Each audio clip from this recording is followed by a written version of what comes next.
The scream came first, before anything else made sense. Lyra was 5 years old, and she was running through a crowd of legs and cloaks, pushing past people who did not bother to look down at her. Her small shoes slapped against cold stone. Somewhere ahead, past the wall of bodies, she could hear her father's voice, and it did not sound like her father at all. It was cracked and desperate, calling her name. The square was packed with people that morning. Word had spread through the city like fire through dry grass. The traitor lord of House Voss would be executed at sunrise, in front of everyone, as a warning to any noble family that dared to plot against the crown.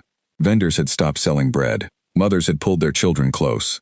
Guards lined every entrance, spears planted firm against the ground, faces blank as stone. At the center of the square stood a wooden platform, freshly built, still smelling of cut pine. Chains hung from a crossbeam. A man knelt at the center of it, his wrists bound behind his back, his fine clothes torn and stained with the dirt of a prison cell. This was Edmund Voss, once one of the most respected lords in the kingdom, now reduced to a shaking, broken figure waiting for the end. High above the square, on a balcony carved from black stone, sat the one everyone feared to even glance at directly, Alpha King Cale Ashford. He wore no crown that morning, only a long dark cape that moved slightly in the wind, and armor that had seen more battles than most soldiers twice his age. His face gave away nothing. Some called him cold, others called him ruthless. The bravest whispered that he had not smiled once since the Blood Moon uprising 3 years earlier, when half the kingdom had turned against him, and he had crushed the rebellion with his own hands. Edmund Voss had been part of that rebellion, not a soldier who fought in the open, but worse, a lord who smiled at the king's table, while secretly funding the enemy, passing along secrets, planning betrayal from the shadows. When the truth came out, there was no mercy expected. There rarely was, not from this king. Lyra did not understand any of this. She only understood that her father had been taken away in the middle of the night by men in armor, and that her nurse had been crying for 2 days, and that this morning, someone had dressed her in a clean dress and told her to stay quiet and still. She had not stayed still. The moment she saw the crowd moving toward the square, she had slipped free of the servant holding her hand and run. Now she was almost at the platform. A guard reached for her, missed, cursed under his breath. Another lunged and caught only air. She was small and fast and terrified, and terror made her faster than any of them expected. "Papa!" she screamed, and this time her voice carried over the murmur of the crowd, sharp and clear and full of a pain no 5-year-old should ever have to feel. Edmund Voss's head snapped up. Through the mess of his hair, through the bruises on his face, his eyes found her, and something in him broke apart even further. Lyra, no, stay back. Someone get her back. But no one moved fast enough. She reached the base of the platform and started climbing the wooden steps, small hands gripping splinters, knees scraping against rough boards. A guard finally caught her by the shoulder, but she twisted free with a strength that surprised him, and by the time he grabbed for her again, she had reached the top. The crowd had gone silent. Thousands of people, and not one sound, because no one had ever seen anyone approach the execution platform uninvited, let alone a child. From his balcony, Cale Ashford watched the entire scene unfold, with an expression that had not changed in years. But something in his eyes shifted, just slightly, as he watched this small girl reach the platform where a man was about to die. He raised one hand. Every guard in the square froze instantly. The executioner, who had been standing beside Edmund Voss with a heavy blade resting against his shoulder, stepped back.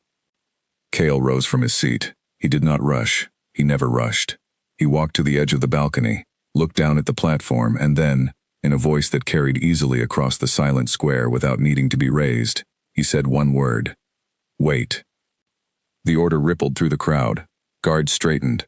The executioner lowered his blade fully, and Cale Ashford, king of a kingdom built on fear and iron law, descended from his balcony and walked toward the platform himself. Lyra had not noticed any of this. She had reached her father and thrown her arms around his neck, sobbing into his shoulder, not caring that her dress was getting dirty, not caring about the guards or the crowd or the strange silence that had fallen. All she cared about was that her father was warm and alive and holding her back as best he could with his bound hands.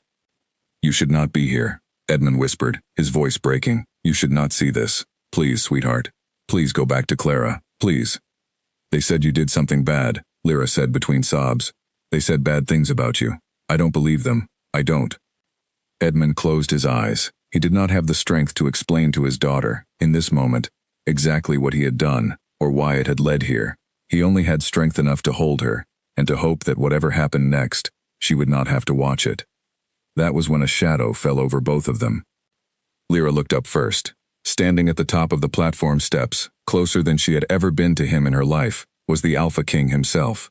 Up close, he was larger than she expected, broader, his eyes a strange pale gold that seemed to catch the morning light. His cape hung heavy from his shoulders, dark as a moonless night. Every guard on the platform had gone rigid at attention. The crowd below had gone even quieter, if that was possible. Lyra had heard the stories, whispered by servants who thought she was not listening. The Alpha King who never showed mercy. The Alpha King who had ended the rebellion in a single, brutal night. The Alpha King that grown men were afraid to look at directly. She was 5 years old, and she had just watched her father nearly executed, and she was too exhausted and too frightened to be afraid of anything else. So instead of running, instead of hiding behind her father like every instinct might have told an older child to do, she let go of Edmund's neck, turned fully around, and walked straight toward the towering figure in the dark cape. The guards around them tensed, uncertain whether to intervene. No one intervened. No one dared. Lyra stopped directly in front of Cale Ashford, tilted her head all the way back to look up at his face, and reached out one small hand. She grabbed the edge of his cape and gave it a firm tug, the way a child might tug at any adult's sleeve when they wanted attention. "Are you the bad man?" she asked. The words landed in the silence like a stone dropped into still water. A few guards actually flinched. Somewhere in the crowd, someone gasped audibly. No one spoke to the Alpha King that way. No one questioned him, especially not in public, especially not while he stood over a man about to be executed for treason against him. Cale Ashford looked down at the small girl gripping his cape. His golden eyes moved from her tear-streaked face to her tightly clenched fist, still holding the fabric like she refused to let go until she had an answer. For a long moment he said nothing. Then, to the shock of every single person watching, the Alpha King of the realm lowered himself down onto one knee, bringing his face level with hers. His cape pooled around him on the wooden platform. Up close, his expression was unreadable, neither warm nor cruel, simply focused entirely on the child in front of him, as if the crowd, the platform, and the man kneeling in chains beside them had all disappeared. "What is your name?" he asked her, his voice quieter now, meant only for her. "Lyra," she said. "Are you the bad man? The one who took my papa away?" Cale glanced briefly at Edmund Voss, who was staring at the scene with wide, disbelieving eyes, too stunned to speak. Then he looked back at Lyra. "Your father broke a very important rule," Cale said slowly, choosing each word with more care than he had chosen anything in years. "Rules that keep many people safe. That is why he was brought here." "But is that bad?" Lyra pressed, her small brow furrowed in genuine confusion. "Are you bad for making the rule, or is he bad for breaking it? I don't understand. Everybody keeps saying bad, bad, bad, and nobody tells me who is actually bad." It was such a simple question, asked with such total honesty, that for a moment Cale Ashford, a man who had commanded armies and crushed rebellions without hesitation, found himself without an immediate answer. He studied her face, the tear tracks drying on her cheeks, the stubborn set of her small jaw, the complete lack of fear in her wide eyes even as she stood before the most powerful and feared man in the kingdom. "That," he finally said, "is a question I am still trying to answer myself some days." Lyra blinked at him, clearly not expecting that kind of answer from a grown-up, let alone a king. She glanced back at her father, then back at Cale, processing this in the straightforward way only a young child could. "Then don't kill him," she said simply. "Until you know the answer, please." The square remained utterly silent. Every advisor standing near the platform exchanged uneasy glances. This was not how executions were supposed to go. This was not how the Alpha King was supposed to behave. And yet here he was, kneeling before a 5-year-old girl, listening to her plea as if it carried the weight of a formal petition from the highest court in the land. Cale rose slowly to his full height once more, his cape settling back around him. He turned to face the crowd, then looked toward his guard captain standing near the steps. "Take the prisoner back to the holding cells," he commanded, his voice returning to its usual iron tone, carrying easily across the stunned square. "The execution is postponed." Gasps rippled through the crowd. Whispers broke out immediately, hundreds of voices asking the same question at once. Why? Why would the Alpha King, known for showing no mercy to traitors, suddenly halt an execution he himself had ordered? Edmund Voss stared up at Cale, utterly bewildered, relief and confusion warring across his battered face. Guards moved forward to lift him from his knees, careful now in a way they had not been moments before. Cale did not offer any further explanation to the crowd. He simply turned, looked down once more at Lyra, who was watching him with an expression of cautious hope, and said only, "Go with your father's servant. You will see him again." Then he turned and walked back toward the palace, his cape sweeping behind him, leaving behind a square full of confused nobles, relieved guards, and one small girl who had just done something no soldier, no advisor, and no rival king had ever managed to do. She had made the Alpha King pause. The palace halls fell into a strange kind of chaos after the execution was postponed. Advisors gathered in tight clusters, whispering behind their hands, trying to make sense of what had happened. None of them had ever seen Cale Ashford change his mind about a punishment, let alone reverse a public execution in front of thousands of witnesses. Some believed it was a trick, a way to make House Voss's remaining allies feel safe before striking again. Others believed the king had simply lost his nerve for the first time in his rule. Neither explanation felt right, and none of them dared ask him directly. Cale sat alone in his private chamber that evening, staring at the fire in the hearth, replaying the moment on the platform over and over in his mind. He had faced down entire armies without blinking. He had watched men he once called brothers turn against him during the uprising, and he had ended that betrayal with his own hands, without hesitation, without mercy. And yet a 5-year-old girl gripping his cape had made him kneel in front of an entire crowd. It was not her boldness that had struck him, though that alone was rare enough. It was the question itself. Are you the bad man? Such a simple question, asked without any political motive, without fear, without the careful diplomacy every adult in his court used when speaking to him. She had simply wanted to know the truth, plain and unfiltered, the way only a child could ask for it. He had spent 3 years since the uprising being feared by his enemies, feared by his allies, feared even by some of his own advisors who chose their words around him as carefully as if they were walking across thin ice. No one asked him honest questions anymore. No one looked at him and simply wondered, out loud, whether he was good or bad. They had already decided, in their own minds, long before they ever spoke to him. A knock came at his door. His most trusted advisor, a steady man named Alistair Grant, entered without waiting for permission, a privilege earned through years of loyal service. "The court is unsettled," Alistair said carefully, closing the door behind him. "They want to know your reasoning, my king. Sparing a convicted traitor, even temporarily, sends a message they do not understand." "Lord Voss will still answer for his crimes," Cale said, his eyes still fixed on the fire. "I have not pardoned him. I have only postponed judgment." "And the girl?" Alistair asked, watching him closely. "What of her?" Cale was quiet for a long moment. "There is an old law," he finally said, "written generations ago, rarely invoked. It states that the innocent bloodline of a convicted traitor, if untouched by the crime itself, may be placed under the protection of the crown rather than left to suffer the consequences of a parent's actions." Alistair's eyebrows rose slightly. "You intend to invoke it. For the girl?" "She will be brought to the palace as a ward of the crown," Cale said. "She will be raised here, educated here, protected here. Her father's fate will be decided separately, through proper judgment, once the full extent of his betrayal has been reviewed." Alistair studied him for a moment longer than was perhaps wise, given who he was speaking to. "May I ask why, my king? This is not like you." Cale did not answer immediately. He was not entirely certain he had an answer that made sense even to himself. He thought again of small hands gripping his cape, of wide eyes utterly unafraid of him, of a simple question that had cut through years of fear and formality like a blade through silk. He thought of how, for one brief moment on that platform, he had not felt like a feared king at all. He had simply felt like a man being asked, honestly, whether he was good. "Because someone finally asked me a question worth answering," he said quietly, "and I intend to give her a true one, someday, once I understand it myself."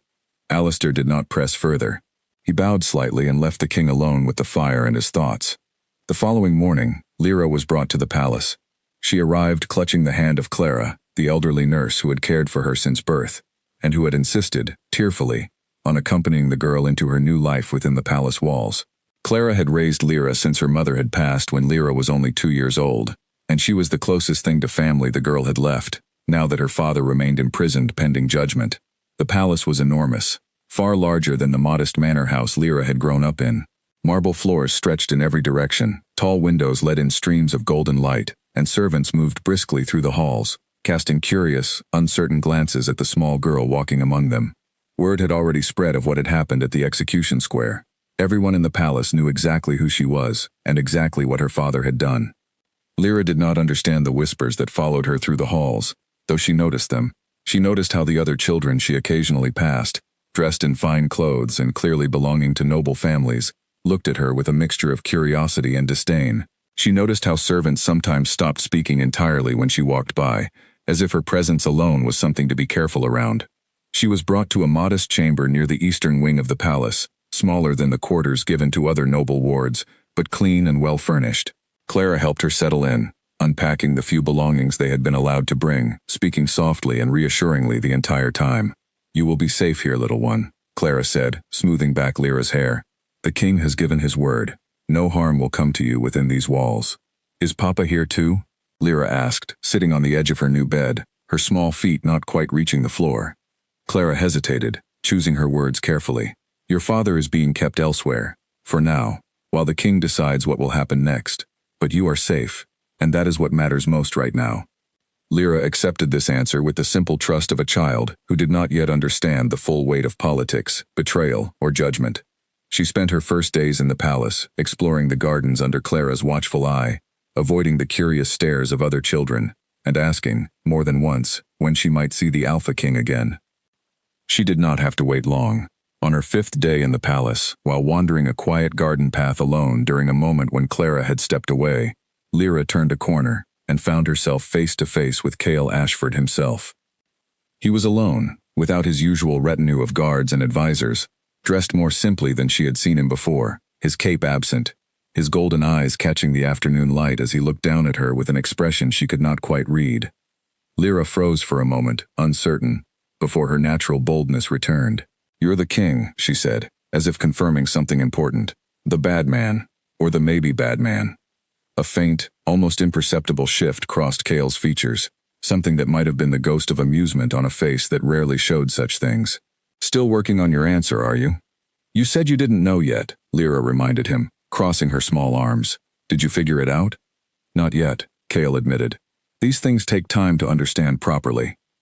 Lyra considered this with the serious concentration only a young child could bring to such a strange conversation. "My papa says thinking too long about something means you're scared of the answer." Cale studied her for a long moment. "Perhaps your father is not entirely wrong about that." "So are you scared?" she pressed. "Careful," Cale said, though there was no real warning in his tone. Not everyone would dare ask their king such a question. "You're not scary," Lyra said matter-of-factly. "You knelt down. Scary people don't kneel down." Cale found himself, for the second time in a matter of days, without an immediate response to something this small girl had said. He crouched down once more, bringing himself to her eye level, studying her with genuine curiosity now rather than mere obligation. "You are not afraid of me," he observed. "Most grown men in my own court are afraid of me." "Should I be?" Lyra asked, tilting her head. "I do not know," Cale said honestly. "That is also something I am still trying to understand." From that day forward, though neither of them spoke of it directly, something had shifted. Cale found himself, in the following weeks, taking unexplained walks through the garden paths near Lyra's chamber. He arranged for tutors to be brought in for her education, despite the murmured objections of certain advisors who questioned why a traitor's daughter deserved such attention. He ensured, quietly and without ceremony, that she was never treated as lesser within the palace, even as the rest of the court continued to whisper behind closed doors about the strange mercy the Alpha King had shown a 5-year-old girl who had simply asked him an honest question. None of them understood yet what it meant. Cale himself did not fully understand it either, but something had begun that day on the execution platform, something neither the king nor the girl could yet name, something that would shape the years to come in ways no one in that stunned, silent crowd could possibly have imagined. 3 months passed before the court finally reached a decision regarding Edmund Voss. The advisors had reviewed every detail of his betrayal, cross-examining witnesses, tracing the trail of stolen documents and secret messages that had passed through his hands during the uprising. The evidence was damning. There was no question of his guilt, only a question of what punishment would follow. Cale sat at the head of the judgment chamber, listening to the final report delivered by Alistair Grant, who read through the list of confirmed crimes in a steady, formal voice. Edmund Voss stood before them, thinner than he had been 3 months earlier, his once fine clothing replaced by plain prison garments, his posture that of a man who had already accepted whatever fate awaited him. "The evidence is clear," Alistair concluded, setting down the scroll. "Lord Voss provided material support to the rebellion, funneled information regarding troop movements, and maintained correspondence with known enemies of the crown throughout the uprising. Under the laws of this kingdom, the punishment for such treason remains execution. A heavy silence fell over the chamber. Every advisor present turned to look at Cale, waiting for his final judgment. Even Edmund himself lifted his head, meeting the king's gaze directly for the first time since that day on the platform, as if bracing himself for the inevitable. Cale studied the broken man before him for a long moment. He thought of the small girl currently sitting in a garden somewhere within these palace walls, likely asking her tutor endless questions about topics far beyond her years, utterly unaware that her father's fate was being decided at this very moment. "Lord Voss," Cale finally said, his voice carrying through the silent chamber, "you betrayed your king, your kingdom, and every soldier who died defending it against the very rebellion you secretly funded. Under any reasonable interpretation of our laws, you deserve death." Edmund closed his eyes, accepting what he believed was coming. "However," Cale continued, and something in his tone made every advisor in the room lean forward slightly, "execution would end your suffering far too quickly. A quick death is, in some ways, a mercy. I have decided you deserve no such mercy." Confusion rippled through the chamber. Edmund opened his eyes, uncertain what this meant. "You will be stripped of your title, your lands, and your name," Cale continued. "House Voss will cease to exist. You will be exiled from this kingdom permanently, sent to live out your remaining years in solitude, far from any comfort or status you once held, fully aware every single day of what your betrayal cost you." "And my daughter?" Edmund asked, his voice cracking. "Your daughter remains under the protection of the crown," Cale said firmly. "She will be raised within these walls, educated properly, and given every opportunity a child of noble birth deserves, regardless of her father's crimes. You will have no further contact with her. This is not negotiable." Edmund's face crumpled with a grief far more painful than any physical punishment could have caused. He understood, in that moment, exactly what Cale intended. Death would have been easier.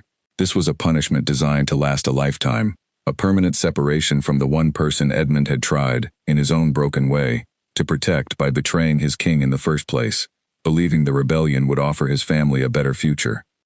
"Take him to the border at dawn," Cale instructed the guards standing nearby.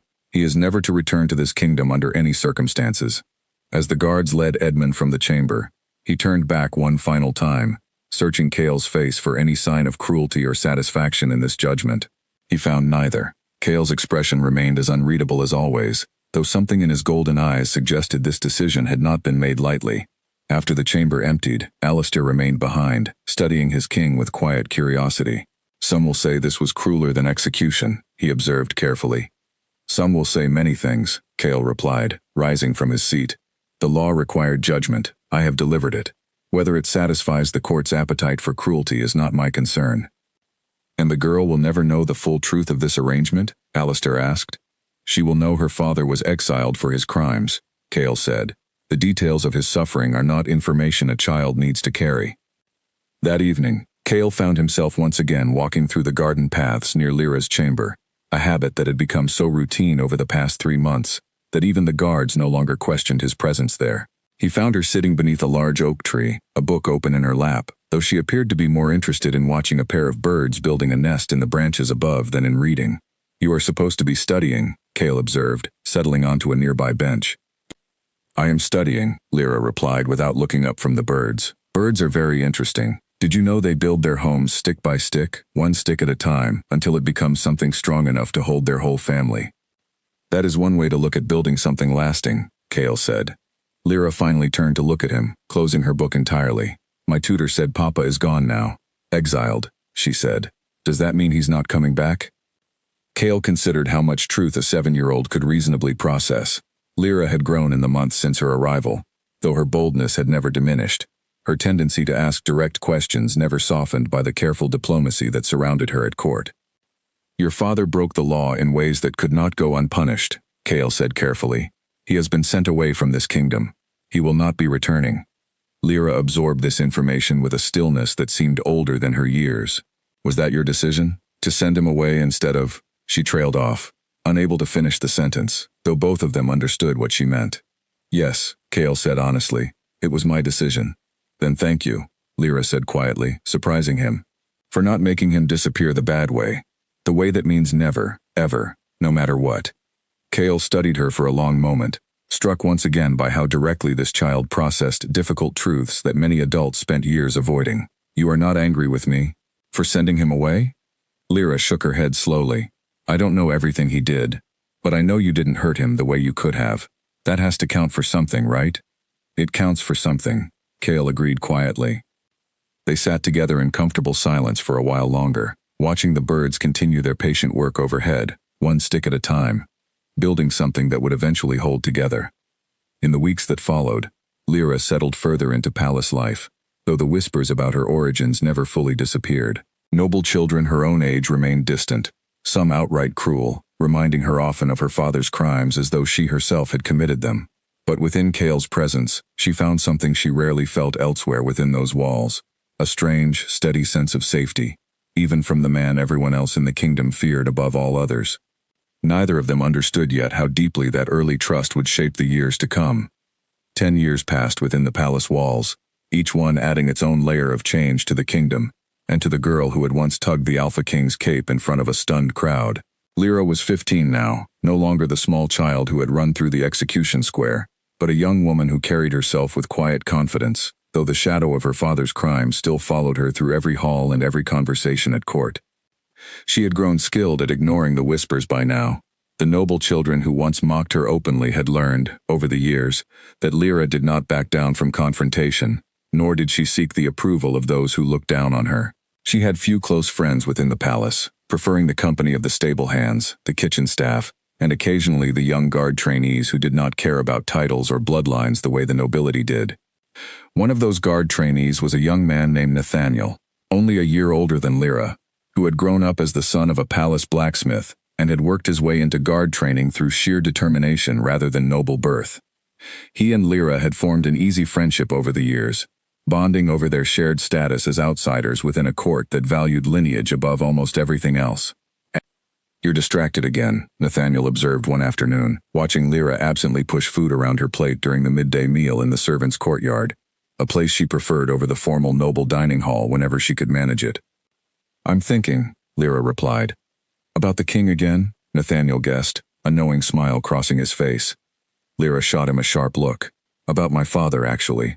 Today marks 10 years since he was exiled. I still don't know where he is, if he's even alive." Nathaniel's teasing expression softened immediately. "I'm sorry, I didn't realize." "It's fine," Lyra said, though her voice suggested otherwise. "I just keep wondering why the king never let me ask him more questions about it. Every time I bring it up, he changes the subject or gives me some vague answer about laws and judgment. There has to be more to it than that." Over the years, Lyra's relationship with Cale had evolved into something neither of them had quite anticipated. What began as occasional garden conversations had grown into regular meetings, sometimes formal lessons on governance and leadership that Cale insisted on providing personally, other times simply quiet moments where they discussed whatever crossed their minds. Cale had never fully explained why he continued to invest such personal attention in a ward whose father had betrayed him, and Lyra had long since stopped questioning the arrangement, though the mystery of it lingered in the back of her mind. That evening, as the sun began to set over the palace gardens, Lyra sought out Cale in his private study, a place she had been granted access to over the years that few others in the palace enjoyed. She found him reviewing reports at his desk, his expression as focused and serious as always, though something in his posture relaxed slightly when he noticed her entering. "You look troubled," Cale observed, setting aside his papers. 10 years today," Lyra said simply, settling into the chair across from his desk without waiting for an invitation, a familiarity she had earned through years of these private conversations. "Since my father was exiled." Cale's expression grew guarded, a shift Lyra had learned to recognize over the years whenever the topic of her father arose. "I am aware of the date. You always change the subject when I ask about him," Lyra said, her tone firm but not accusatory. "I'm not a child anymore. I think I deserve to know the whole truth about what happened." Cale studied her for a long moment, weighing how much honesty this conversation could bear. He had always known this day would come, the day when Lyra would stop accepting simple explanations and demand something closer to the full truth. "Your father's crimes were extensive," Cale said carefully. "He provided the rebellion with information that cost the lives of many soldiers loyal to this crown. Under the law, his actions warranted execution. But you didn't execute him," Lyra pointed out. "You exiled him instead. Why?" "Because a swift death seemed, at the time, an inadequate punishment for the scale of his betrayal," Cale said, choosing his words with obvious care. Lyra frowned, sensing there was more beneath his careful phrasing. That's not the whole reason. I know you well enough by now to recognize when you're giving me half an answer. Cale's jaw tightened slightly, an almost imperceptible reaction that told Lyra she had struck closer to the truth than he intended. The full reasoning behind that judgment is not something I am prepared to discuss today. Why not? Lyra pressed, leaning forward. You've taught me everything else. Governance, law, history, strategy. Why is this the one subject you refuse to explain fully? Cale rose from his desk and walked toward the window overlooking the darkening garden below, his back to her for a moment, as he considered his next words. Some truths require more context than you currently possess to understand properly. That sounds like something adults say when they don't want to tell a child something uncomfortable, Lyra said, a hint of frustration entering her voice. I'm not a child. Cale turned back to face her, and for a moment, something softer crossed his features, an expression Lyra had rarely seen from him. No, he agreed quietly. You are not a child anymore. I am aware of that more than you might realize. Something in his tone made Lyra pause, an unfamiliar weight to his words that she could not quite interpret. The silence between them stretched, charged with something neither of them fully named, before Cale cleared his throat and returned to his usual measured composure. The full truth about your father's exile will be shared with you when the time is appropriate, Cale said firmly, closing the subject in the way only he could manage. For now, know that the decision was made with careful consideration, and that your safety and future were central to that consideration. Lyra wanted to push further, but she recognized the finality in his tone, the same finality that ended court disputes and settled disagreements among his advisors without further argument. She rose from her chair, disappointed but unwilling to damage the fragile trust they had built over the years by pressing too hard. One day you'll have to tell me everything, she said as she reached the door. I won't stop asking. I am counting on that, Cale replied quietly, though she had already stepped into the hallway and did not hear his final words. Alone in his study once more, Cale returned to his desk, though he found himself unable to focus on the reports before him. He thought of the small girl who had once asked him, with total honesty, whether he was a bad man. He thought of the young woman she had become, sharp and unafraid, and increasingly difficult to deflect with vague answers. He knew the day would eventually come when she would demand the complete truth, not just about her father's crimes, but about the reasons Cale had spared her, protected her, and invested a decade of careful attention into her upbringing that went far beyond what any political strategy required. He was not certain he was ready to face that conversation, but he understood, with growing certainty, that it could not be postponed forever. 2 more years passed, and Lyra turned 17, a young woman now fully grown into the sharp wit and quiet strength that had defined her since childhood. Her lessons with Cale had continued throughout this time, expanding beyond governance and law into matters of diplomacy and pack politics, subjects that Cale insisted she understand thoroughly, though he had never fully explained why a ward of uncertain future status needed such comprehensive education. The court had noticed, of course. Whispers about the unusual relationship between the Alpha King and his traitor ward had never fully faded, though most had learned to keep such comments far from Cale's hearing. Some advisors speculated that Cale intended to use Lyra as a political tool eventually, perhaps arranging a strategic marriage to secure loyalty from some distant noble house. Others believed he simply felt a lingering guilt over her father's fate and sought to make amends through her upbringing. None of them guessed the truth, perhaps because even Cale himself had spent years refusing to fully acknowledge it. It was during a formal gathering in the palace's grand hall, an event meant to celebrate an alliance renewed with a neighboring pack, that everything began to shift more visibly. Lyra attended in a formal gown, her dark hair arranged elegantly for the occasion, looking every bit the young noblewoman she had been raised to become despite her complicated origins. She moved through the crowded hall with practiced grace, though she remained keenly aware of the whispers that followed her, the same whispers that had trailed her since childhood. A young noble named Roland Vane approached her during the evening, his smile polished and his intentions transparent to anyone paying attention.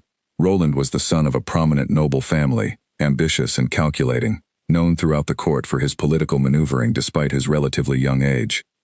Lady Lyra, he said smoothly, offering a shallow bow, you look radiant this evening. It seems the king's continued investment in your upbringing has paid dividends. If you're fishing for information about my relationship with the king, you could simply ask directly, Lyra replied, unimpressed by his flattery. It would save us both some time. Roland's smile faltered slightly, clearly not expecting such directness. I meant no offense, merely an observation. Of course, Lyra said, her tone making clear she believed nothing of the sort. Across the hall, Cale observed this exchange from where he stood speaking with visiting dignitaries, his attention drifting toward Lyra more frequently than he cared to admit throughout the evening. He noticed the way Roland lingered near her, the calculated interest in the young noble's posture, and felt an unfamiliar tightness settle in his chest that he did not immediately recognize as anything beyond simple protective instinct.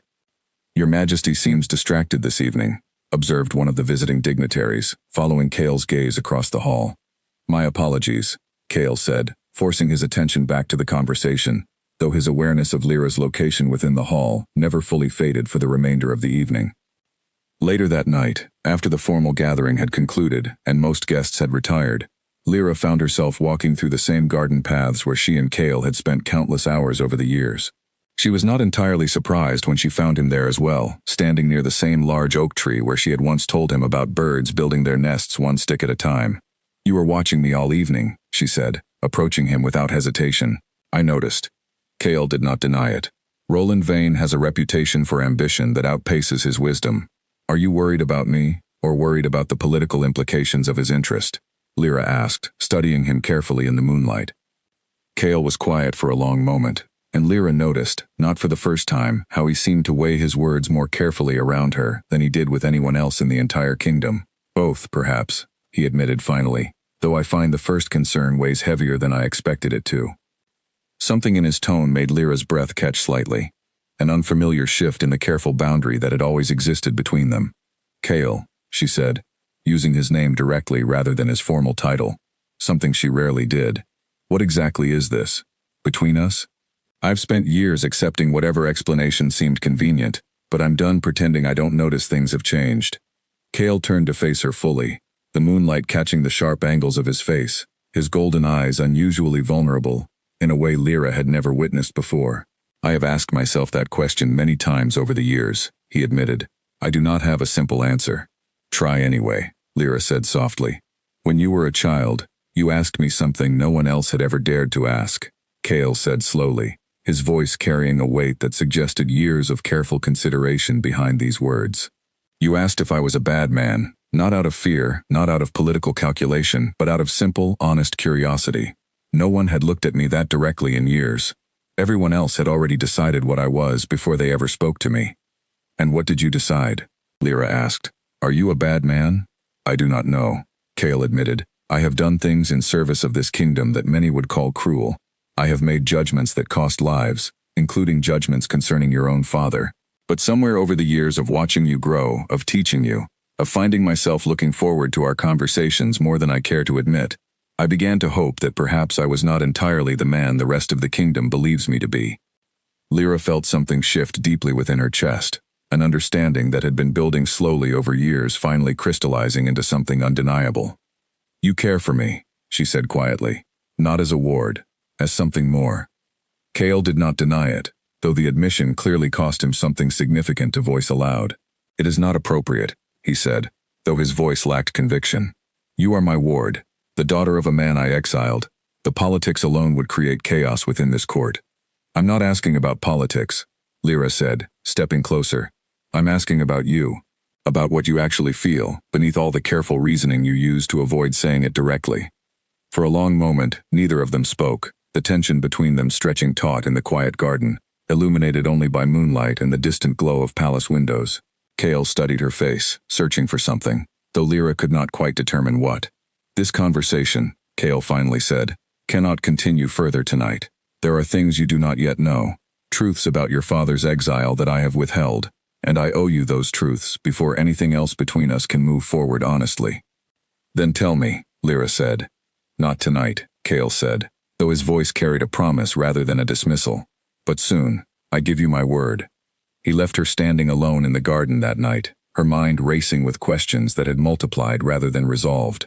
But something had shifted between them, undeniably, irreversibly, and both of them understood that whatever came next would change the careful balance they had maintained for over a decade. Neither of them could have predicted how quickly that change would arrive, or how dangerous the path forward would become. Word of the strange moment between the Alpha King and his ward did not remain private for long. A palace servant, passing through the gardens late that night, had witnessed enough of the exchange to fuel weeks of whispered speculation among the staff. Within days, the rumors had spread beyond the servants' quarters and into the noble circles that thrived on exactly this kind of scandal. Roland Vane heard the rumors within a week, and unlike most who simply gossiped over the news, he recognized an opportunity. His family had long harbored ambitions of increasing their influence at court, and the possibility that the Alpha King harbored feelings for his traitor ward presented a potential weakness that could be exploited, if handled carefully. Roland was not the only one paying close attention to these developments. Far from the palace, in a distant corner of the kingdom where remnants of House Voss's old allies had quietly regrouped over the years, a woman named Priscilla Vane, Roland's older sister, had spent the past decade nursing resentment toward the crown that ran far deeper than her brother's simple ambition. Priscilla had lost her betrothed during the Blood Moon Uprising, a young lord who had fought alongside House Voss and had been executed swiftly once the rebellion collapsed. She had spent years afterward pretending loyalty to the crown, while secretly maintaining contact with scattered rebellion sympathizers, waiting patiently for an opportunity to finally settle old scores against the king, who had crushed everything she once held dear. The rumors about Lyra and Cale reached Priscilla through her brother's careless gossip during a family visit, and she recognized immediately what her brother had failed to see. Not merely a scandal to exploit for social advantage, but a genuine vulnerability in the Alpha King's carefully guarded composure. If the king truly cares for the girl, Priscilla said to her small circle of trusted allies during a secret meeting held in the cellar of an abandoned estate outside the capital, then she is no longer simply a traitor's daughter living on borrowed mercy. She is a weakness we can use against him directly. "What do you propose?" asked one of her companions, a former soldier who had fought in the uprising and carried his own grievances against the crown.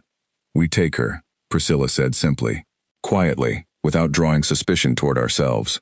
"We use her as leverage, forcing the king to make concessions he would never otherwise consider. Or, if leverage fails, we use her as a symbol, a reminder to the entire kingdom that even the Alpha King's closest attachments remain vulnerable." The plan took shape over the following weeks, carefully constructed to avoid detection by the palace guard, or Cale's extensive network of informants. Priscilla recruited additional allies from among scattered rebellion sympathizers, promising them a chance at revenge against the crown that had crushed their cause a decade earlier. Meanwhile, within the palace, Lyra remained unaware of the danger gathering around her, though she noticed subtle changes in her daily routine. Cale had increased her guard detail without fully explaining why, assigning Nathaniel and 2 other trusted guards to accompany her more closely than usual whenever she moved through the palace grounds. "Is something wrong?"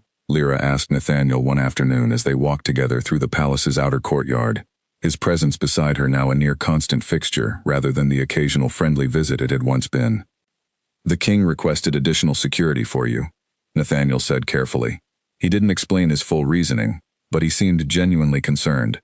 "Concerned about what exactly?" Lyra pressed. "I don't know the specifics," Nathaniel admitted, "but there have been reports of unusual activity near the kingdom's borders, remnants of old rebellion sympathizers, possibly regrouping. The king wants to ensure your safety given your family's history." Lyra frowned, uneasy at this explanation, but unable to press further without more information. She had noticed over the past week that Cale himself had grown more distant during their private lessons, his attention frequently drifting toward matters he refused to fully discuss with her, a stark departure from the openness that had characterized their relationship in recent years. She found him one evening in his study, reviewing a stack of reports with an intensity that suggested serious concern. "You've been avoiding me," she said, closing the door behind her. "I have been occupied with matters of security," Cale replied, not looking up from his papers. "Security concerning me, specifically," Lyra said. "Nathaniel mentioned rebellion sympathizers regrouping near the borders." Cale finally looked up, his expression carefully guarded in a way that told Lyra he was withholding more than he wanted to admit. "There have been concerning reports," he acknowledged. "Nothing confirmed yet, but enough uncertainty that I felt increased caution was warranted." "Caution regarding what exactly?" Lyra pressed. "You're being deliberately vague again." "There is a possibility," Cale said slowly, choosing his words with obvious care, "that certain individuals connected to the old rebellion may view you as a valuable target, either as leverage against me directly, or as a symbol they could use to rally further discontent." Lyra felt a chill settle over her at these words, the reality of the danger finally becoming concrete rather than abstract. "Because of what happened between us in the garden," she said quietly. "The rumors." "Possibly," Cale admitted. or simply because of who your father was, and the connection you and I have maintained over the years regardless of the reasons behind it. Either way, I intend to ensure your safety takes absolute priority until this threat is fully understood and neutralized. You could have told me this sooner, Lyra said, a flicker of frustration crossing her features. I'm not a child who needs to be protected from uncomfortable truths. I did not want to alarm you unnecessarily before I had confirmed the extent of the threat, Cale said. I still do not have complete information, but I would rather err toward excessive caution than risk your safety through complacency. Lyra studied him carefully, noticing the tension in his shoulders, the careful control he was exercising over an emotion she recognized now as something deeper than simple political concern. You're afraid, she realized. Genuinely afraid. I've never seen you like this before. Cale did not deny it, though the admission clearly unsettled him. I have faced armies without fear, he said quietly. I have faced betrayal and rebellion without losing my composure. But the thought of losing you to whatever threat is gathering out there. He trailed off, unable to finish the sentence. Then let me help, Lyra said firmly. Don't just protect me from a distance. Let me understand the full situation so I can help protect myself, and perhaps help you as well. Cale hesitated, torn between his instinct to shield her from danger and her legitimate right to understand threats that concerned her directly. Finally he nodded, gesturing for her to sit across from him at his desk. Very well, he said. Let me explain everything we currently know. As Cale laid out the details of the gathering threat, neither of them yet understood how close that danger truly was, nor how quickly it would arrive at the palace gates, forcing both of them into a confrontation that would test everything they had built together over the past 12 years. The attack came on a quiet evening, 3 weeks after Cale had finally explained the full scope of the gathering threat to Lyra. She had grown more cautious since that conversation, sticking close to her guard detail, and avoiding unnecessary travel beyond the palace walls. But even the most careful precautions could not account for betrayal from within. One of the newer palace guards, a young man named Garrett who had joined the ranks only a year earlier, had been quietly recruited by Priscilla's network months before, planted specifically to create an opportunity exactly like the one that presented itself that evening. Garrett had been assigned to accompany Lyra during a routine visit to the palace's outer library, a modest building situated at the edge of the palace grounds that housed older texts and historical records. Nathaniel had been unexpectedly reassigned earlier that day, a change in scheduling that seemed routine at the time but had, in fact, been carefully orchestrated by Garrett himself, who had manipulated the guard rotation to ensure he would be Lyra's primary escort that evening, rather than someone more difficult to deceive. The library closes soon, Garrett said as they approached the building, his tone carefully casual. Perhaps we should take the shorter path through the eastern gardens to save time. Lyra, unaware of any reason for suspicion, agreed without hesitation, following Garrett along a path that led further from the main palace buildings than she typically traveled. It was only when they reached a secluded section of the gardens, surrounded by tall hedges that blocked view from any nearby guard posts, that she began to sense something was wrong. This isn't the usual route, she said, slowing her pace. Before Garrett could respond, 3 figures emerged from behind the hedges, moving with the practiced efficiency of people who had planned this ambush carefully. Lyra's instincts screamed danger, and she turned to run, but Garrett himself grabbed her arm, revealing his true allegiance in that single motion. I'm sorry, he muttered, though his voice carried little genuine remorse. Orders are orders. Lyra fought back with everything she had learned during years of watching guard training alongside Nathaniel, but she was outnumbered and outmatched by trained fighters who had anticipated resistance. Within minutes she had been subdued, a cloth pressed against her face that carried a sharp chemical scent, and the world around her faded into darkness. When the alarm was finally raised, nearly an hour had passed. Nathaniel, growing suspicious after Lyra failed to appear for a scheduled evening lesson with Cale, had gone searching for her, discovering the abandoned library and the telltale signs of struggle near the eastern gardens. He raised the alarm immediately, and within minutes, the entire palace guard had been mobilized. Cale received the news while reviewing reports in his study, and something within him shattered the moment the words left the messenger's mouth.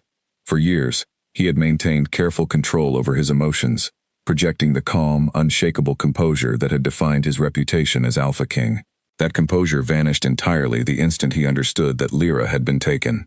Assemble every available guard, Cale commanded, his voice carrying a raw intensity that sent chills through everyone present. I want every road, every path, every possible escape route searched immediately. Whoever did this will not leave this kingdom alive. Alistair Grant, alarmed by the uncharacteristic fury radiating from his king, attempted to offer measured counsel. "My king, we should proceed carefully. If this is leverage, a hasty response could endanger her further." "I am aware of the risks," Kale said, his voice low and dangerous. "I am also aware that every moment we delay increases the danger she faces. We move now." Within hours, tracking parties had discovered signs of the kidnapper's escape route, leading toward the abandoned estate where Priscilla Vane had established her base of operations. Kale led the pursuit himself, refusing every suggestion from his advisors that he remain at the palace while others handled the rescue. "I have spent years running this kingdom from behind a desk while others faced danger in my name," Kale said, mounting his horse as guards assembled around him in the darkness. "This time I ride with them." The journey to the abandoned estate took most of the night, Kale pushing the pace harder than his advisors thought wise, driven by a desperation none of them had ever witnessed from him before. By the time they arrived, dawn was beginning to break over the horizon, casting long shadows across the crumbling stone walls of the estate where Priscilla had gathered her small band of rebellion sympathizers.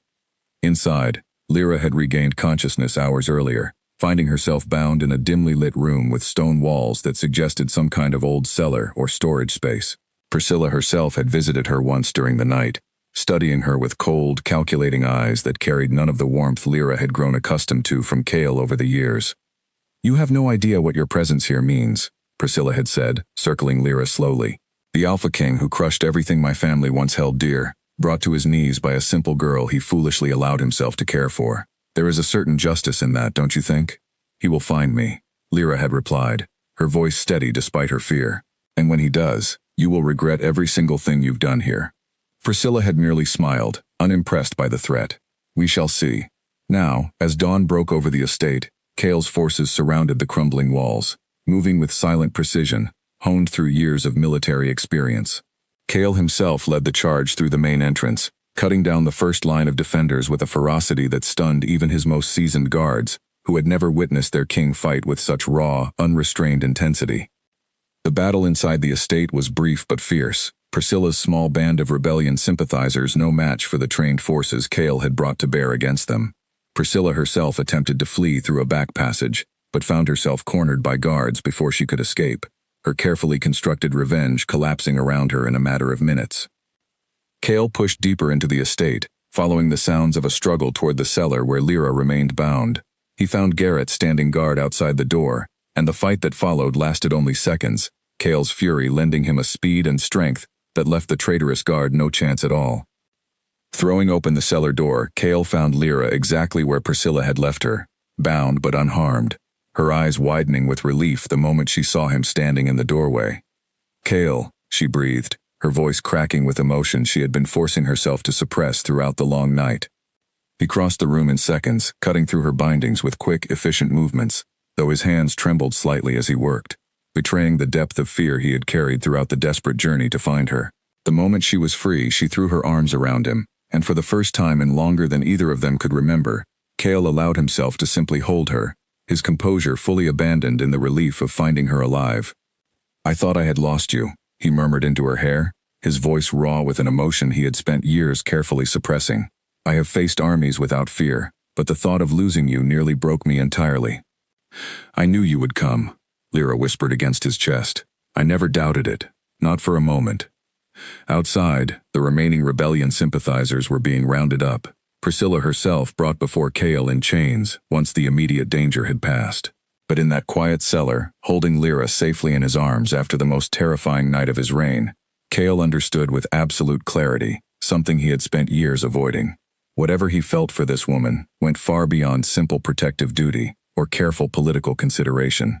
It was something deeper, something he could no longer deny or postpone acknowledging, regardless of the complications it might bring to his court and his crown. The journey back to the palace felt different from the desperate ride that had brought them to the abandoned estate. Kale insisted Lyra ride with him rather than separately, keeping her close throughout the return journey, his usual careful distance from public displays of emotion entirely abandoned in the aftermath of nearly losing her. Priscilla Vane and her remaining allies were brought back in chains, destined for a judgment that would likely prove far less merciful than the one Kale had once shown Lyra's father. Garrett, the traitorous guard who had facilitated the kidnapping, had not survived the confrontation, a fact that troubled none of the guards who had witnessed his betrayal firsthand.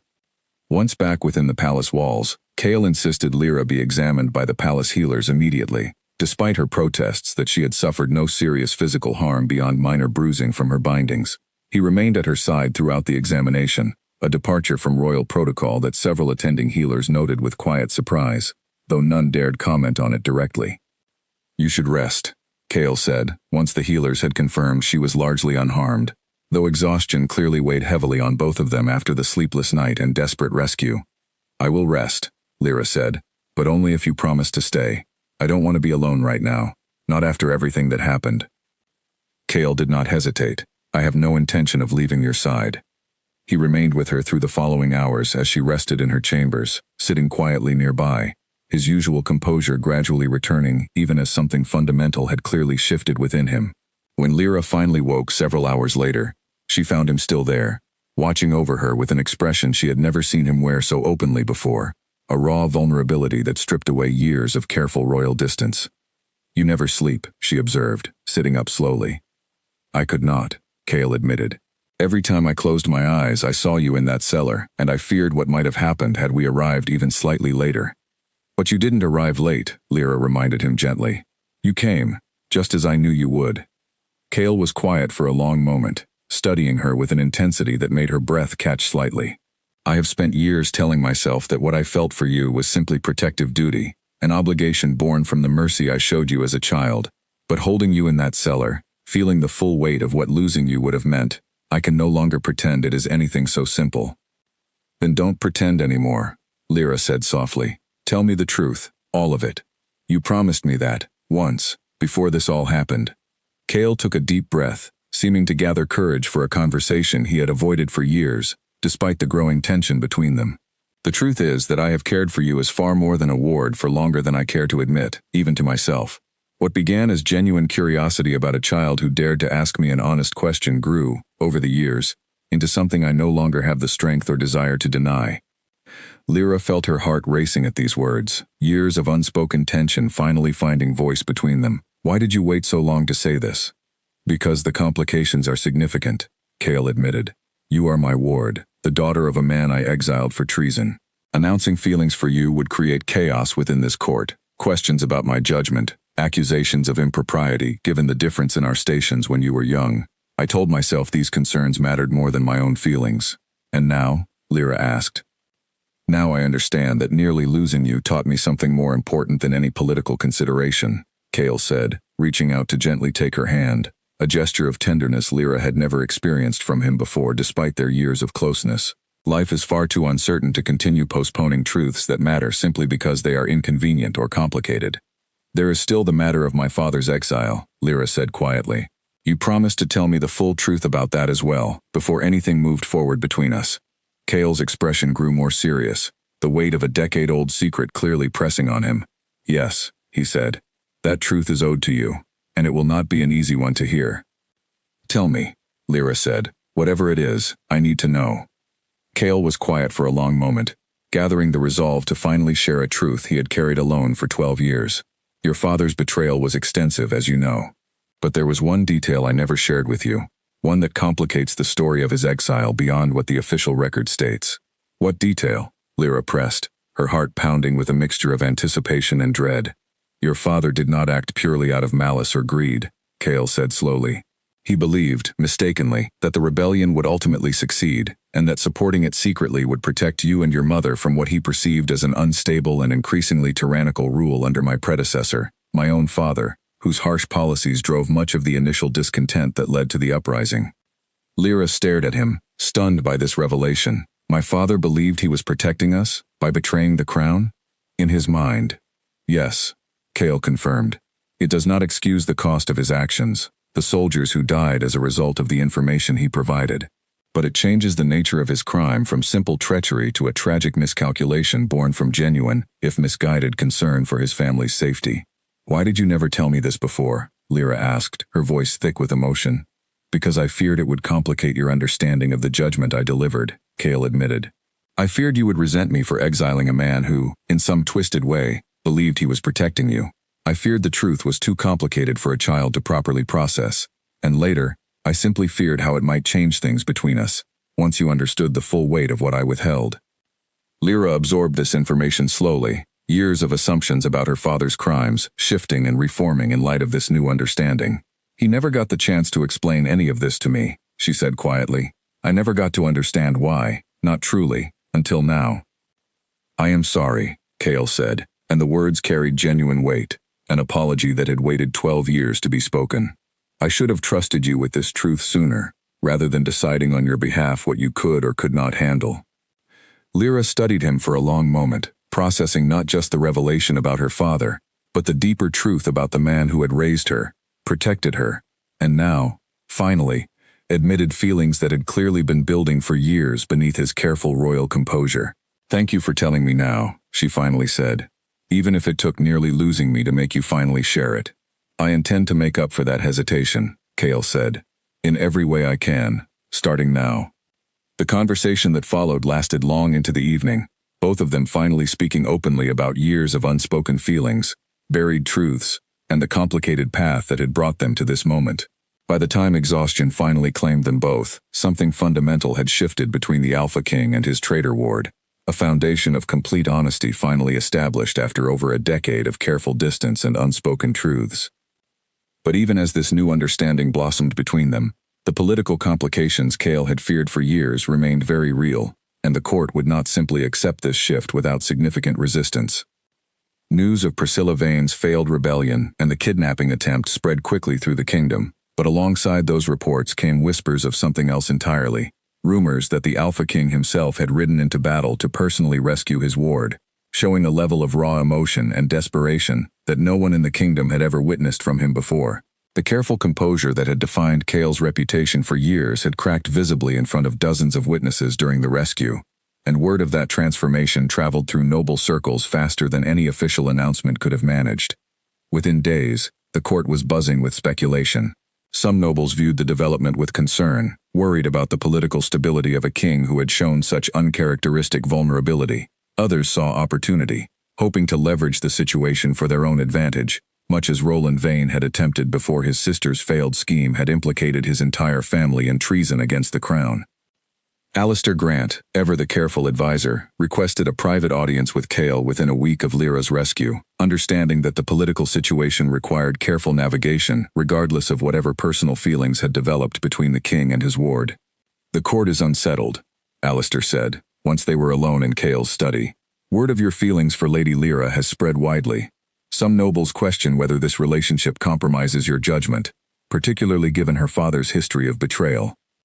I am aware of the concerns, Cale replied evenly, though there was a new steadiness in his voice that suggested he had already made peace with whatever resistance might follow. I do not intend to hide my feelings any longer, simply to avoid uncomfortable questions from a court that has spent years whispering about matters that were none of their concern. There is also the matter of tradition, Alistair continued carefully.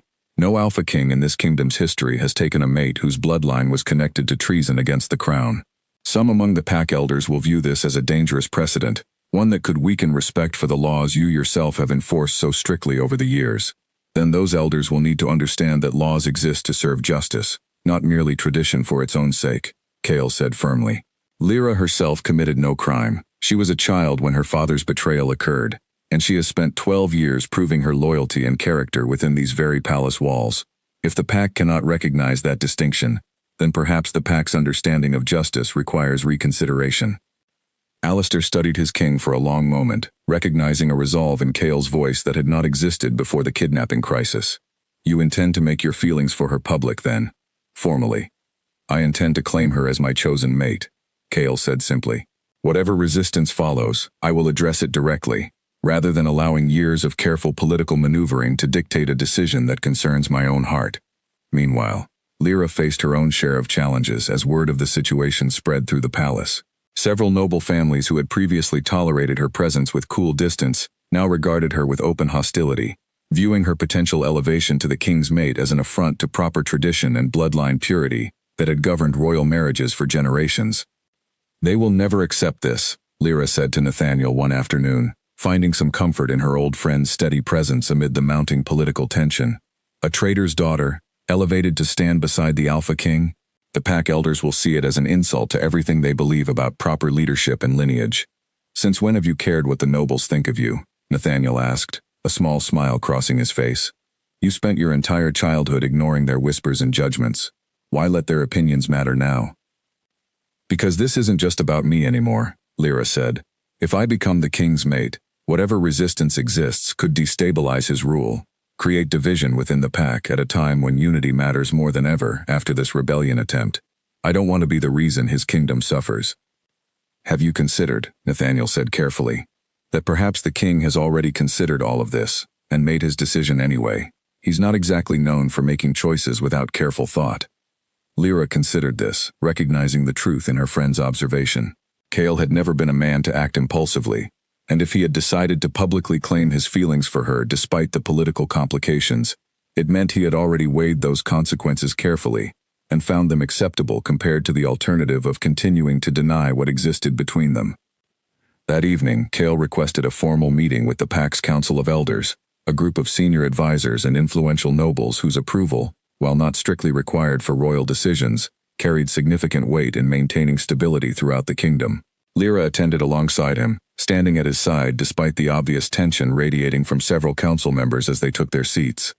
I have called this meeting, Cale began, addressing the assembled elders with the same commanding presence that had defined his rule for years, to address the concerns I understand have spread throughout this court regarding my relationship with Lady Lyra. Murmurs rippled through the gathered elders, though none dared interrupt their king directly. I am aware, Cale continued, that tradition dictates concern regarding her father's history of treason against this crown. I understand the hesitation some of you feel about elevating someone connected to such betrayal into a position of influence within this pack. One of the older council members, a stern woman named Margaret who had served as an advisor since Cale's father's reign, spoke up carefully. With respect, my king, the concern is not merely about tradition. It is about the message such a decision sends throughout the kingdom. If the daughter of a traitor can rise to stand beside the Alpha King himself, what does that suggest about the consequences of betrayal within our laws? It suggests, Cale replied evenly, that this kingdom is capable of distinguishing between the crimes of a parent and the character of a child who bears no responsibility for those crimes. Lyra was 5 years old when her father's betrayal occurred. She has spent 12 years within these very walls, educated under my direct supervision, proving through every action and every choice that her loyalty to this kingdom is genuine and unwavering. She saved my life during the kidnapping crisis, Cale continued, and Lyra glanced at him in surprise, not having heard this particular framing before. Even bound and held captive by rebellion sympathizers, she refused to provide any information that could have been used against this crown, despite threats made against her. That is not the behavior of someone whose loyalty should be questioned based solely on her father's past crimes. The council remained quiet for a long moment, considering this argument. Margaret finally spoke again, her tone slightly softened though still cautious. And what of the precedent this sets for future judgments, my king? If bloodline connections to treason can be so easily set aside, based on individual character, does that weaken the deterrent effect of the laws you yourself have enforced so strictly? The laws remain unchanged, Cale said firmly. Treason will continue to carry severe consequences for those who commit it directly, but I refuse to extend punishment indefinitely to innocent children who had no part in their parents' crimes. That is not justice. That is simply cruelty disguised as tradition. The debate continued for nearly an hour, with various council members raising concerns, and Cale addressing each one with the same measured resolve, refusing to back down from his position, while also demonstrating genuine respect for the elders' concerns. By the meeting's conclusion, while not every council member had been fully convinced, a general acceptance had settled over the gathered elders, recognizing that their king's resolve on this matter would not be shaken by continued resistance. As they left the council chamber together, Lyra turned to Cale with an expression of quiet amazement. You defended me in there like I was already your queen. You will be, Cale said simply, taking her hand as they walked through the palace corridors. The council's approval was never strictly necessary, though their support will certainly ease the transition. My decision was made long before tonight's meeting. When exactly did you decide? Lyra asked, curious despite the exhaustion of the evening's political maneuvering. The moment I found you in that cellar, Cale said quietly, and understood with complete clarity what losing you would have meant.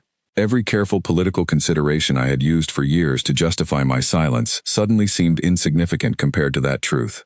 Lyra felt warmth spread through her chest at these words, the culmination of over a decade of complicated history finally resolving into something clear and undeniable between them.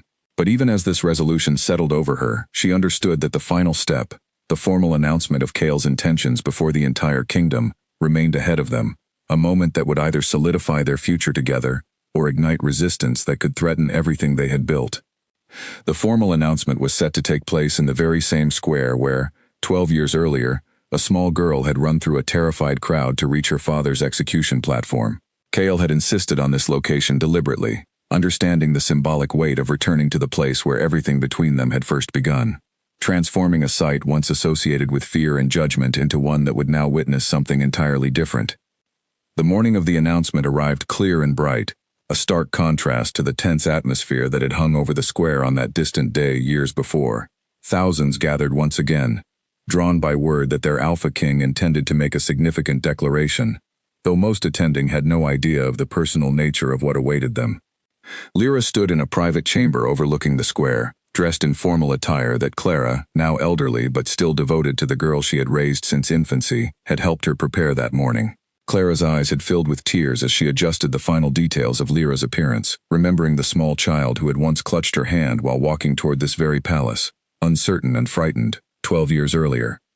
"Your father would be proud," Clara said softly, smoothing a stray strand of hair back from Lyra's face. "Whatever mistakes he made, whatever path his choices led him down, he loved you completely. I know that much for certain." "I wish he could see this," Lyra said quietly. "Whatever happened between him and Kale, whatever judgment was delivered, I wish he could know that everything eventually led somewhere good." "Perhaps he does know somehow," Clara said. "Wherever he is, whatever has become of his life in exile, perhaps word will reach him eventually of how far his daughter has risen." Nathaniel arrived shortly after to escort Lyra toward the square, his own expression carrying a mixture of pride and lingering disbelief at how far his childhood friend had come from the isolated, whispered-about ward she had once been. "Nervous?" he asked, offering his arm as they walked toward the palace's main entrance. "Terrified," Lyra admitted, "but also certain, somehow, that this is exactly where I'm supposed to be." When they reached the square, the crowd had grown even larger than anticipated, filling every available space with the same restless energy that had characterized the execution crowd so many years before, though the mood now carried curiosity and anticipation, rather than fear and grim expectation. Kale stood atop the same platform where the gallows had once been constructed, though it had long since been replaced with a simple ceremonial dais used for formal announcements and celebrations throughout the years. He wore formal royal attire, his dark cape catching the morning breeze exactly as it had on that distant day, though his expression carried none of the guarded coldness that had once defined his public presence. As Lyra approached the platform, the crowd's murmuring quieted, sensing the significance of the moment even before any formal words had been spoken. She climbed the same steps she had once scrambled up as a terrified 5-year-old, though now she walked with the calm confidence of a young woman who had spent over a decade proving her worth within these very palace walls. Kale extended his hand as she reached the top of the platform, and she took it, standing beside him as thousands of eyes watched from below, the entire kingdom holding its collective breath for whatever announcement their king was about to deliver. 12 years ago, Kale began, his voice carrying easily across the silent square. A small girl stood on this very platform and asked me a question no one else in this kingdom had dared to ask directly. She looked at me, without fear, without political calculation, and simply wanted to know the truth. Was I a bad man? Murmurs rippled through the crowd, many remembering the story that had circulated through the kingdom for years, though few had ever heard their king address it so directly in public. I did not have an answer for her that day, Kale continued. I have spent the years since attempting to discover that answer myself.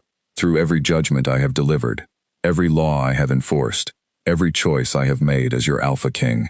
And through that journey, this young woman standing beside me today has taught me more about justice, mercy, and honest character than any advisor or council member within my court. He turned to face Lyra directly, his expression open in a way the crowd had never witnessed from their king before. Lyra Voss is not defined by her father's crimes. She has spent 12 years proving, through unwavering loyalty and genuine character, that she belongs within this kingdom not as a traitor's daughter, tolerated on borrowed mercy, but as someone worthy of standing beside its throne. The crowd fell utterly silent now, understanding the direction this announcement was heading, though few had truly anticipated its full significance. Today, Kale continued, I claim Lyra as my chosen mate, my future queen, and my partner in leading this kingdom forward. I understand this decision challenges certain traditions this pack has long held regarding bloodline and lineage, but I believe, with complete certainty, that true justice requires recognizing individual character rather than punishing children indefinitely for the crimes of their parents. A wave of reaction swept through the crowd, some faces showing surprise, others displaying the beginnings of acceptance, still others clearly troubled by this break from tradition.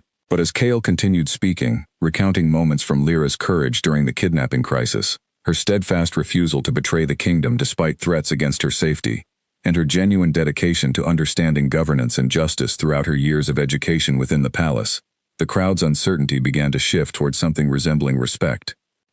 Lyra stepped forward when Kale finished speaking, understanding that this moment required her own voice as well, not simply standing silently beside her king while he spoke on her behalf. "I understand many of you have concerns about my father's history," she said, her voice steady despite the weight of thousands of eyes upon her. "I cannot change what he did, nor excuse the cost his choices inflicted on this kingdom. But I can promise you this: I have spent 12 years learning what it means to serve this kingdom with genuine loyalty, and I intend to spend the rest of my life honoring that commitment, standing beside your king not as someone seeking to escape her past, but as someone determined to build a future worthy of the trust he has placed in me." The square remained quiet for a long moment after she finished speaking, the weight of her words settling over the assembled crowd. Then, slowly, a murmur of approval began building from somewhere near the front, spreading gradually through the gathered masses until it grew into something resembling genuine acceptance, if not universal enthusiasm. Margaret, the stern council elder who had raised concerns during their private meeting, stood near the platform's edge, her expression thoughtful as she watched the scene unfold. Finally, she stepped forward and bowed formally toward both Kale and Lyra, a gesture that carried significant symbolic weight given her earlier hesitation. "The council recognizes your judgment, my king," she said, her voice carrying clearly across the square, "and recognizes the character this young woman has demonstrated throughout her years within this kingdom." Other nobles followed her example, bowing in acknowledgement, until gradually the entire square had shifted from tense uncertainty into something resembling celebration, the crowd's initial hesitation giving way to genuine acceptance of this unprecedented union between their alpha king and the traitor's daughter he had chosen to elevate as his equal. Kale turned to Lyra once the formal acknowledgments had concluded, his expression carrying a warmth the kingdom had rarely witnessed from their king throughout his entire reign. 12 years ago, he said quietly, meant only for her despite the crowd surrounding them, "You asked me a question I could not yet answer." "And now?" Lyra asked softly. "Now I understand that whatever darkness exists within me, whatever difficult judgments I have been forced to deliver throughout my reign, you have shown me a path toward becoming something better than simply feared," Kale said. "You have shown me what it means to lead with both justice and genuine mercy, and I intend to spend the rest of my life proving myself worthy of the faith you placed in me that day, when you looked at a man everyone else feared and simply asked if he was good or bad." Lyra smiled, tears gathering in her eyes despite the joy of the moment. "You were never entirely one or the other," she said, "just like everyone else. But I always believed, even as a child, that you were capable of choosing good, given the chance." As the crowd below erupted into genuine celebration, flowers and cheers replacing the fearful silence that had once characterized this very square, Kale pulled Lyra close, sealing their union with a promise neither of them intended to break. The girl who had once tugged the Alpha King's cape, demanding an honest answer to an impossible question, now stood beside him as his equal, having transformed not only her own fate, but the very character of the king who ruled beside her. Somewhere far beyond the kingdom's borders, in a distant village where an exiled man now lived out his quiet remaining years, word would eventually reach Edmund Voss of his daughter's rise from traitor's child to queen, and though he would never again set foot within the kingdom he had once betrayed, he would carry with him, for whatever years remained, the profound relief of knowing his daughter had found not just safety, but genuine happiness, love, and purpose within the very walls where his own judgment had once been delivered. The kingdom moved forward from that day, changed in ways both subtle and profound, its laws softened by mercy without losing their necessary strength, its Alpha King transformed from a figure of pure fear into one who balanced justice with genuine compassion. And at the center of that transformation stood a woman who had once been nothing more than a whispered rumor of shame, now recognized throughout the realm as the queen who had taught her king the true difference between strength and cruelty, between judgment and justice, between fear and the kind of respect that could only be earned through genuine, unwavering character.